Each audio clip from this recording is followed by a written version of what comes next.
Well, hi, folks. Meteorologist Michael Wilhite here with Southern Indiana Weather, running to bring you the latest long-range update here. Some big changes in store. We've got a pretty dry and warm week shaping up for us. So overall, some pretty dull weather pattern shaping up. If you look at what's going on here in the upper layers of the atmosphere, you see basically the ridge.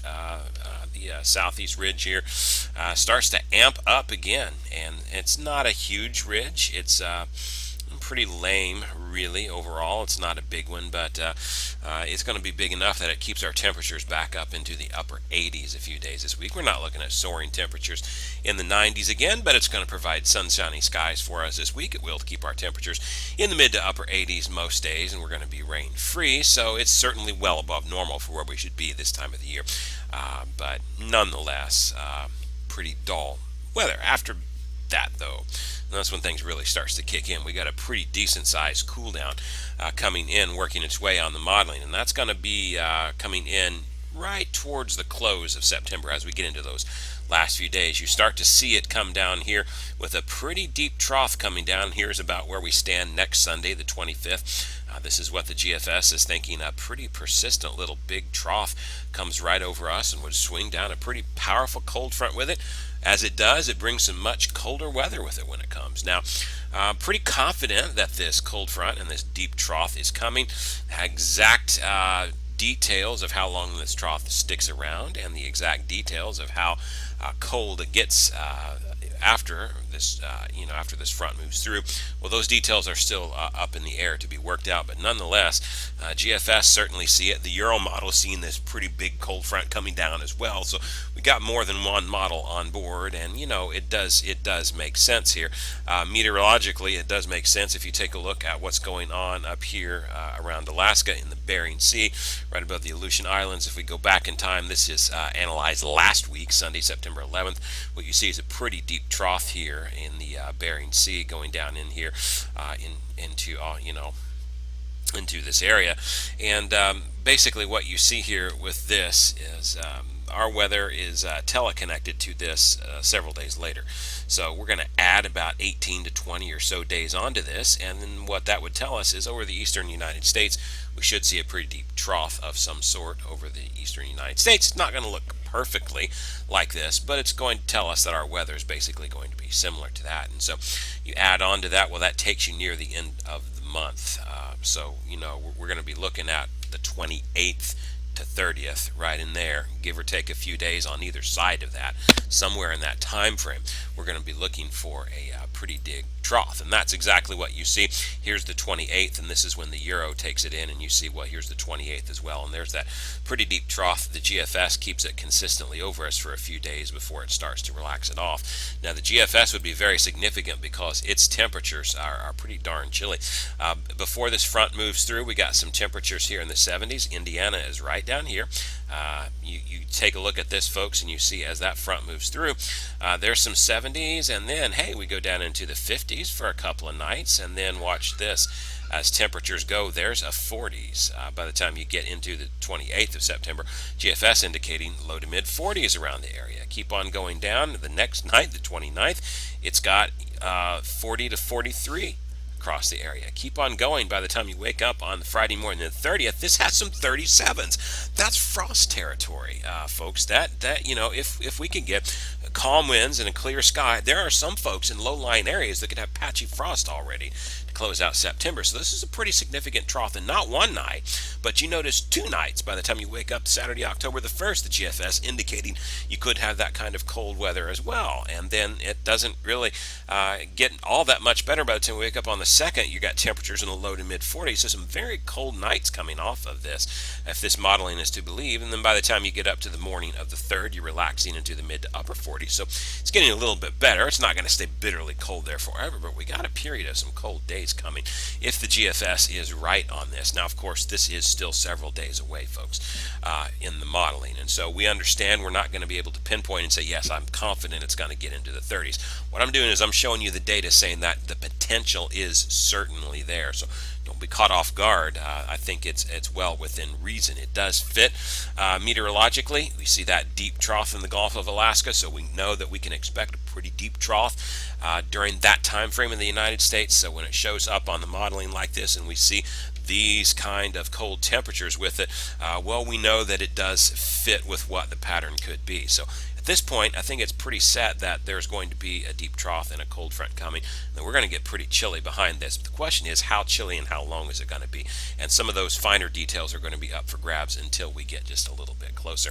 By the way, it's going to, as you look at the what's going on in the Bering Sea there, it's going to be a pretty active October the way things look. Here's the way things start out. This is the modeling today, but look at this. You got another very deep trough that's going to hang around pretty much all week up here in the Bering Sea, and then you got a little bit of a warm up beyond that before another trough starts to swing down in there a little bit later on in the month. What that is going to tell me is that there is going to be an up and down pattern in this for all of October. You're going to see, I think, if this is indeed right, where you get a solid week of troughiness there in the Bering Sea. That's going to equate to a pretty sharp and powerful cold down in mid-October. So that's something that we'll keep an eye on for it. Certainly, I think the 80s are going to be going away here in short order. You can already see on that on the GFS ensembles. It stays pretty much mostly sunny outside of some small rain chances as we head towards the weekend. We'll discuss that when we get to the forecast in a minute. But beyond that, we don't really have a whole lot going on. It's just sunshine, a little bit of humidity, not unbearable humidity, and temperatures 87, 88. That's what it's going to be like most of the week. By the time that cold front moves through, though, watch how this is. Now, remember the GFS ensembles sometimes have a little bit more of a warm bias, and they are much slower to cool down than what you have the deterministic model. So the difference between the GFS ensembles, what we call it here is the GEFS, the Global Ensemble Forecast Systems, rather than the GFS model, the Global Forecast System.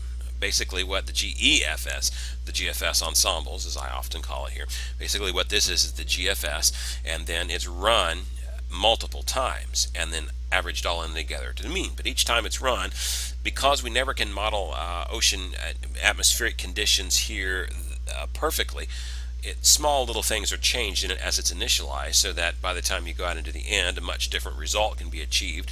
And whenever you average the mean of them together, hopefully it kind of works out some of the errors. That's the idea behind an ensemble model.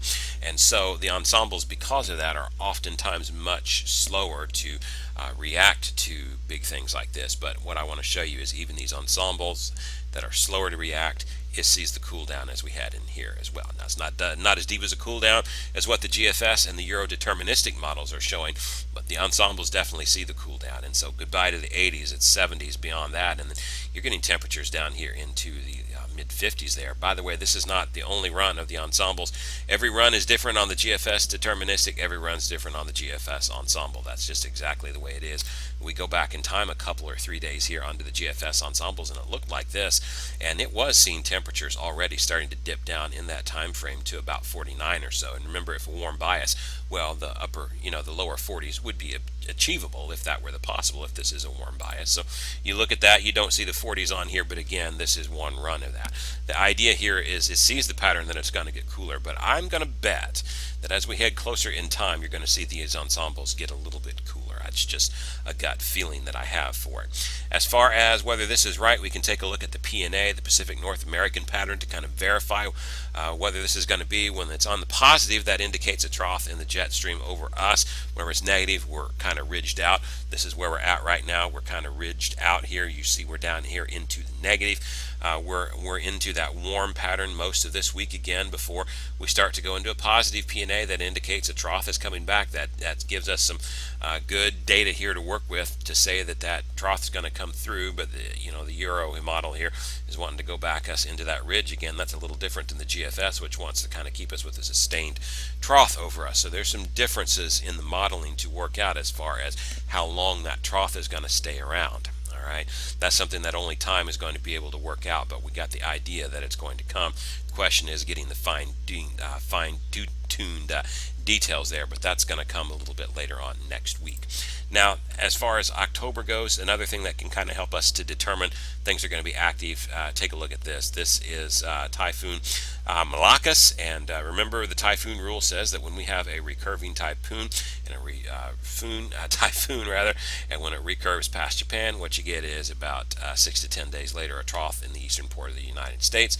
So this would fit, by the way, about with that time frame as well. You've got this moving through here, and so this is this is where we're analyzed at today. Well, what is about 6 to 10 days from now? This.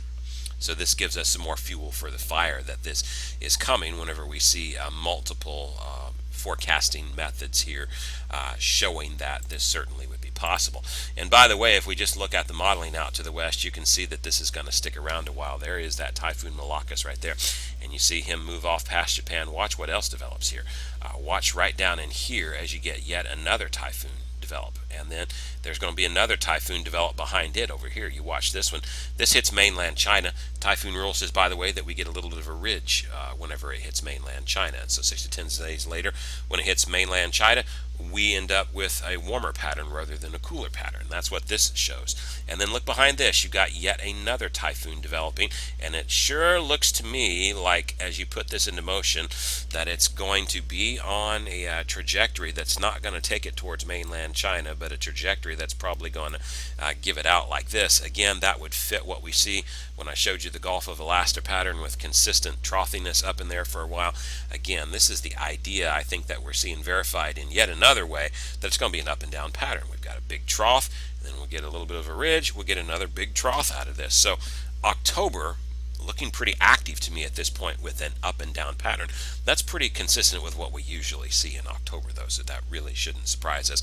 October is pretty much a battle zone, but one thing I can say with decent confidence, as I'm even looking at the warm biased ensemble models here, it looks like once we get this cold front through, the 80s may indeed be gone. I would not be surprised to see that at all. A much cooler and more fall-like regime is going to take over for the rest of the month and probably last into October. I wouldn't say that we couldn't get an 80 in October, but it's not going to be the norm in October like it has been in September from the way things look to me at this point. Here's your 10-day forecast, folks. You can go to southernindianaweather.com, click on 10-day forecast. Again, as I said, pretty much warm and boring this week. Mostly sunny skies, no rain chances really to speak of unless something isolated pops up. Really nothing to worry about here, and it's going to stay warm until that cold front moves through. We do have another front that's going to move through over the weekend and give us some small showers behind that, and we'll see where things go beyond that. This takes you out in the 10-day forecast to Wednesday.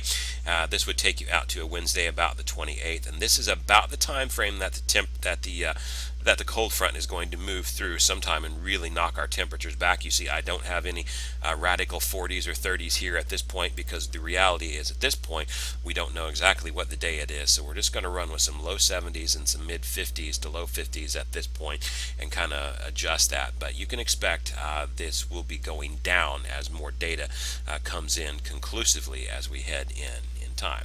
All right, folks, remember this coming Saturday, the 24th, the winter forecast is coming out, the preliminary winter forecast. That is my winter preview, if you will. It'll be out at 8 a.m. here on Saturday, the 24th. That is this coming up weekend. That's just 6 days from now. So be sure to check back here Saturday. I've already got video recorded. I'm working on the blog update. I'm getting everything finalized for this. So be sure to check back here. You get a little bit of a hint of what's going to go on with this winter, and of course the final forecast will be released on November the 5th. That is it for this update, folks. I'm meteorologist Michael Wilhite. Have a great day.